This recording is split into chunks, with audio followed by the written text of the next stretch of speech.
Thanksgiving is meant to bring families together, but for one Tennessee family, it ended in unimaginable tragedy. In November 2016, Joel Guy Sr., 61, and his wife Lisa, 55, were looking forward to retirement and enjoying the holiday with their children, including their 28-year-old Joel Michael Guy Jr. What should have been a time of gratitude and joy turned into a nightmare no one could have foreseen. The Guy family's Knoxville home became the site of one of the most horrifying crime scenes in recent memory. Their son, Joel Michael Guy Jr., turned what seemed like a normal holiday into one of the most horrifying crime scenes ever seen. When authorities conducted a welfare check, the scene they uncovered was so full of horror that investigators described it as a diabolical stew of human remains. Investigators found the mother's head boiling in a pot on the stove, her body parts dissolving in plastic bins filled with corrosive chemicals. The father's severed hands lay discarded on the floor. It was a scene straight out of a nightmare, made even more chilling by its deliberate and calculated nature. What could drive a son to commit such a heinous act against his own parents? How did the investigation unfold to reveal the dark motives behind this tragedy? Join us as we delve into the shocking and at the same time heartbreaking details of this case. The Guy family seemed like any other as they came together for Thanksgiving in 2016. Joel Guy Sr. and Lisa Guy had been married for over 30 years and shared a quiet, hard-working life in Knoxville, Tennessee. Joel Sr., 61, had recently retired after working as a pipeline engineering designer. On the other hand, 55-year-old Lisa was wrapping up her career as a human resources accounts payable administrator at Jacobs Engineering. They were ready to begin a new chapter of their lives, planning to retire to Joel Sr.'s late mother's mountain home in Surgoinsville, about 90 miles away. Their son, Joel Michael Guy Jr., joined the celebration at their cozy two-story house on Goldview Lane. Joel Jr., who was 28 years old at the time, had been supported by his parents his entire life. Though he had attended prestigious schools including the Louisiana School for Math, Science, and the Arts, and briefly studied at George Washington University, he never held a job. By 2016, he was living in Baton Rouge and supposedly working towards a career as a plastic surgeon. Joel Jr. was described as distant and disconnected from others. He didn't maintain relationships, even with his family, though Lisa adored him and cared for him deeply. Alongside Joel Jr., the gathering included his 3 half-sisters, Joel Sr.'s daughters from a previous marriage. This was to be a special Thanksgiving on November 24, 2016, as it marked the family's final holiday in Knoxville home. They had just sold the property and were preparing to move to their retirement home. Everyone looked forward to meeting again for Christmas at their new house. The family said their goodbyes after Thanksgiving dinner. Joel Jr. planned to stay at the Knoxville house a little longer before returning to Baton Rouge, while the daughters returned to their own homes in Tennessee. Joel Sr. and Lisa mentioned to their daughters that they were considering cutting off their financial support to Joel Jr. soon. However, it remains unclear whether they ever communicated this to their son. On Friday, November 25, Lisa was supposed to work her final shift at Jacobs Engineering before retirement. When she didn't show up or answer her phone, her co-workers grew concerned. Lisa was known for being reliable and would never miss work without notice, especially on such an important day. Worried by this, her colleagues called the police and requested a welfare check at the Guy's Knoxville home. They couldn't have imagined the horrifying truth waiting to be uncovered behind those doors. When officers arrived at 11434 Goldview Lane in Knoxville, Tennessee for a welfare check, they expected a routine visit. But the moment they stepped onto the property, they noticed something strange.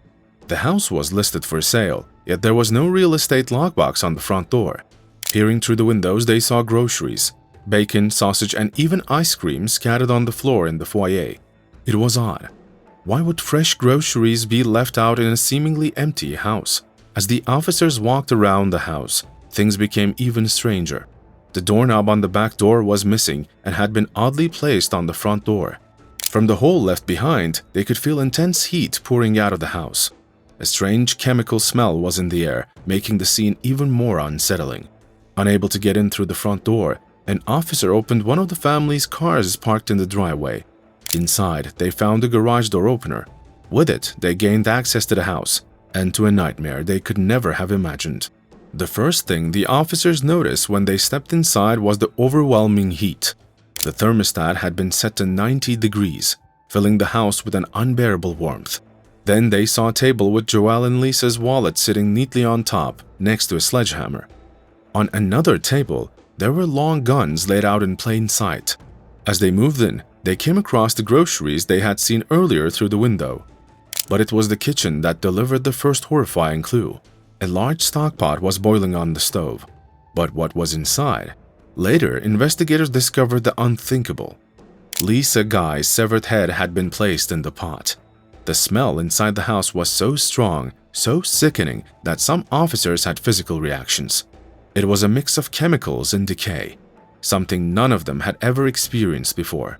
The officers then climbed the stairs, drawn by the sound of a dog barking. They found the family dog locked in a bedroom, frightened but unharmed. But as they continued down the hallway, the horror deepened.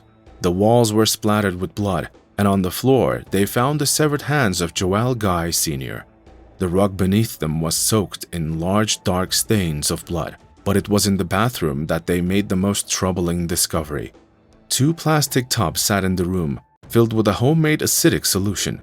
Inside those tubs were the dismembered bodies of Joelle and Lisa Guy. The chemical smell that had hit the officers earlier made sense now. It was coming from this sickening attempt to dissolve the couple's remains. The crime scene was like something out of a horror movie. The bathroom was filled with cleaning supplies: sewer line cleaner, muriatic acid, liquid fire drain cleaner, hydrogen peroxide, baking soda, bleach, and more. Investigators also found a bleach sprayer and trash bags, tools that were all part of a chilling plan. Nearby, they discovered a suitcase with a handwritten note. The note included the name of an Ace hardware store and the mention of sewer line cleaner, suggesting meticulous planning. The home was so dangerous that investigators had to wear hazmat suits to process the evidence. The sheer volume of materials and the toxic environment forced them to work through the night and into the next day.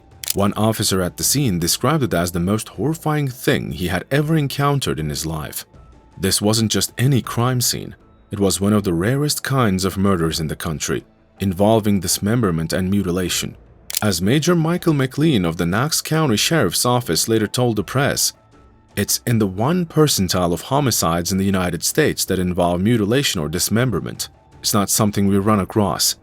But the most haunting part? No one could understand why. The level of brutality and detail in the crime scene shocked even the most seasoned investigators. Just a day after the horrifying discovery of Joelle and Lisa Guy's remains, police made their move. The FBI, Knox County Sheriff's Office, and East Baton Rouge Sheriff's Office began keeping a close eye on Joelle Guy Jr., the couple's 28-year-old son, who was the only person of interest. He had returned to his apartment in Baton Rouge, Louisiana after spending Thanksgiving with his parents in Knoxville. But what investigators found would shock even the most experienced officers. On November 29, 2016, Joelle Jr. was arrested in the parking lot of his apartment complex as he approached his car, a 2006 Hyundai Sonata. In the trunk, police found a meat grinder, which was a chilling clue that added to the grotesque evidence already uncovered. Joelle Jr. was charged with 2 counts of first-degree murder, felony murder, and abuse of a corpse. Joelle Jr. denied the charges, pleading not guilty, but the evidence against him was overwhelming. Investigators pieced together a gruesome picture of what had happened inside the Knoxville home over Thanksgiving weekend. Prosecutors described the crime scene as one of the most graphic and horrifying they had ever seen. In court, new details emerged about how Joelle Sr. and Lisa were killed. Joelle Sr. had been stabbed 42 times with such force that his ribs were marked, and his lungs, kidneys, and liver were severely damaged. One blow to his shoulder was so brutal that the weapon left fragments in his muscle. After the attack, his body was mutilated. His hands, arms, legs, and even one of his feet were severed. Prosecutors revealed that Joelle Sr. fought fiercely for his life before succumbing to his injuries. Lisa, too, suffered a brutal end. She was stabbed 31 times, with many of the wounds causing significant damage to her body. 9 of her ribs were severed, and her clothing had been cut off and left in a bloody heap on the floor. Her arms and legs were also dismembered. But what happened next defied comprehension. Joel Jr. placed his parents' dismembered remains into two 45-gallon containers filled with a homemade acidic solution made from drain cleaner, bleach, hydrogen peroxide, and other chemicals. The goal was clear: to dissolve their bodies and cover up the crime. This horrific concoction led prosecutors to describe the scene as a diabolical stew of human remains. The trial was so graphic that prosecutors warned the victims' families and others in the courtroom about the disturbing details. Many had to leave, unable to handle the horrifying descriptions. As the trial continued, more details about Joel Jr.'s life came to light. He had never worked a day in his life, instead relying entirely on his parents for financial support. Lisa, in particular, worked tirelessly to provide for him, often giving him most of her paycheck. Joel Jr. had attended prestigious schools including the Louisiana School for Math, Science, and the Arts, and spent time at George Washington University and Louisiana State University. He claimed to be training as a plastic surgeon, though no evidence supported that. But it wasn't just his laziness that alarmed those around him. Joel Jr. was described as distant, disconnected, and unable to form relationships, even within his own family. These chilling characteristics made the events of Thanksgiving 2016 all the more haunting. But the question was, while Joel Jr. never admitted to the crime, the motive became clear to investigators: money. His parents had decided to cut him off financially, which was a decision that would have left him without the support he had always depended on. But instead of finding a way to support himself, Joel Jr. chose a horrifying path. Prosecutors didn't hold back, detailing every graphic moment of the crime. Despite Joel Jr.'s blank, emotionless demeanor in court, the weight of the evidence was undeniable. This moment changed everything for those involved, from the investigators who pieced together the case to the victims' families who had to live through the gruesome details. Inside the Guy family home, investigators discovered a notebook that revealed a shocking and meticulously detailed plan. Joel Guy Jr. had written down everything he needed to carry out the murders and dispose of the evidence. His notes were chilling, listing items like a sledgehammer, killing knives, and even a blender and food grinder. Each tool had a purpose in his twisted plan. One note read, "Grind meat, flush chunks down the toilet." Another outlined his plan to use a sledgehammer to crush bones. He even specified how to dissolve his parents' remains, writing, "Get plastic bin for denature process." These weren't just vague ideas. They were clear steps towards carrying out an unimaginable crime. Investigators also traced receipts from local stores to confirm that Joel Jr. had purchased many of these items before the murder. Surveillance footage showed him buying supplies, often using cash and self-checkout to avoid detection. As early as November 7, weeks before the crime, he purchased muriatic acid and food-grade hydrogen peroxide. Over the next few days, he added knives, bleach sprayers, and other tools to his arsenal. By November 21, just days before Thanksgiving, he was seen at Knoxville Walmart purchasing large blue storage totes. The notebook didn't just contain the murder plans, it also revealed Joel Jr.'s motive: money. He had carefully listed his parents' assets, including life insurance policies, properties, and vehicles. The notes even estimated his mother's life insurance payout at $500,000, possibly more if a double indemnity clause applied. It was all part of his cold and calculated plan to gain financially from their deaths. In his notes, Joel Jr. showed a shocking level of detail about how he would frame his father. One entry instructed him to cut off Joel Sr.'s arm and place his flesh under Lisa's fingernails to make it appear as if they had fought each other. Another note read, "Place her in shower, turn on hot water, and point it at her to get rid of forensics." Yet another detailed how he would use flammable materials to burn different parts of the house, covering his tracks. One haunting line initially read, "Kill dog," but Joel Jr. had crossed it out and replaced it with, "Take the dog with you." It showed his cold, calculating nature and his attempt to control every aspect of the crime. Joel Guy Jr.'s trial began in October 2020 and lasted 4 days. It featured over 700 pieces of evidence and testimony from 27 witnesses. The evidence was overwhelming, and the jury found him guilty on all charges, including first-degree murder, felony murder, and abuse of a corpse.